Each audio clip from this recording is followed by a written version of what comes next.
I am Ravi Shankar. I am going to present a topic called globalization, on which I am going to discuss about this history of globalization and what are the definitions of globalization. Let's go ahead.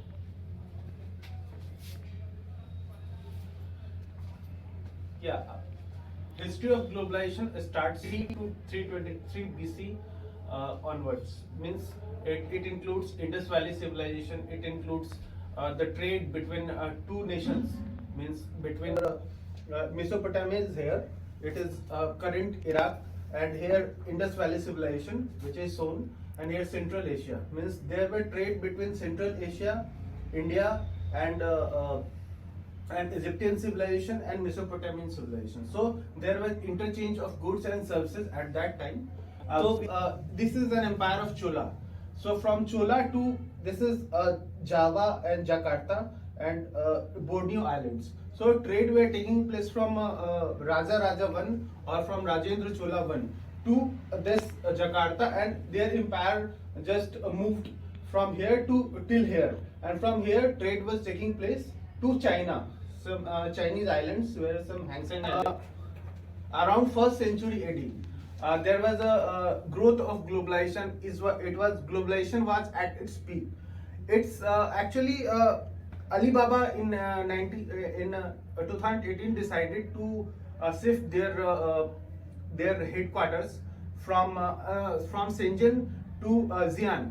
Xi'an here. It is an ancient city. It used to be an ancient port of river port, and from here the Chinese civilization started and globalization started. Globalization took place around Islamic nations.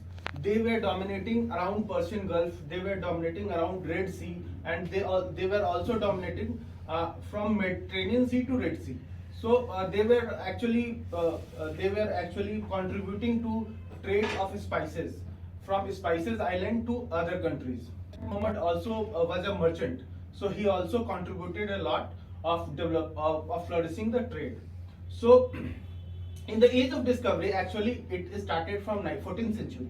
So from 14th century, Christopher Columbus of one of the European has discovered US, and from after discovering the US, there were so many contributors from Spain, Portugal.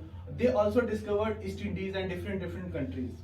So they also recognized that how could they get benefited with this globalization, and they gave the concept of globalization from that, and they sailed from one country to another country. Actually, this was also an era of discovery. Means they discovered shipping, they discovered physics, they discovered chemistry, and so many formulas of that, and they just implemented that, and by using those formula they just enslaved or colonized different countries from like Asia.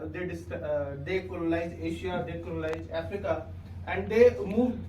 They used this to flourish their trade, to get benefited. So after this, in 19th century, actually around 1914, there was a First World War situation, and after this First World War situation,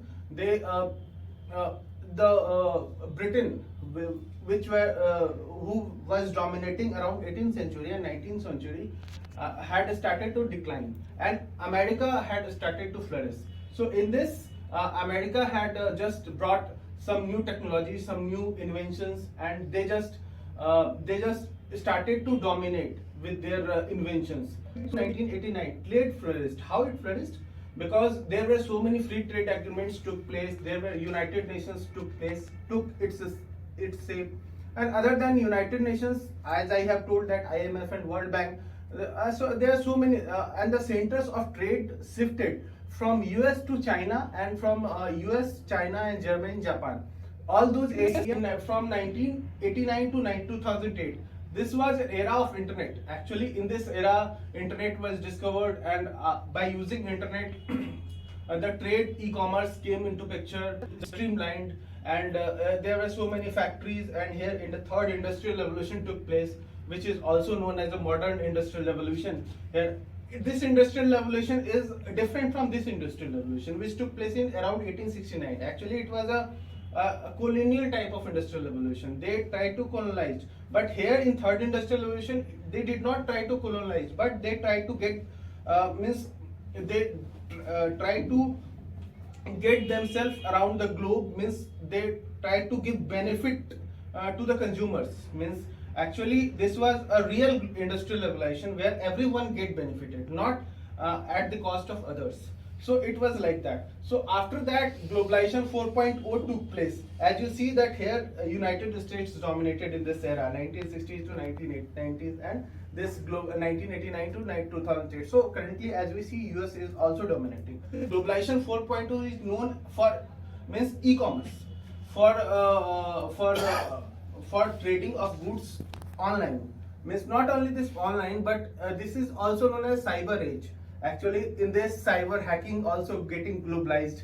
Hacking took place around the globe. What is globalization? Actually, I have told the history of globalization, but what is actually globalization is?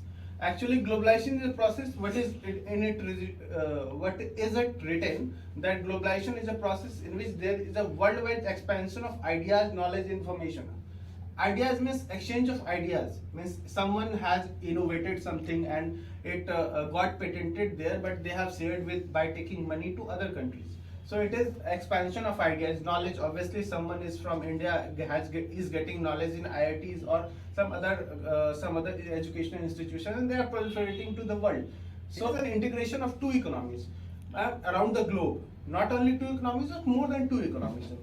It can be of economic, technology, politics, geographical, from around those. So globalization is like this.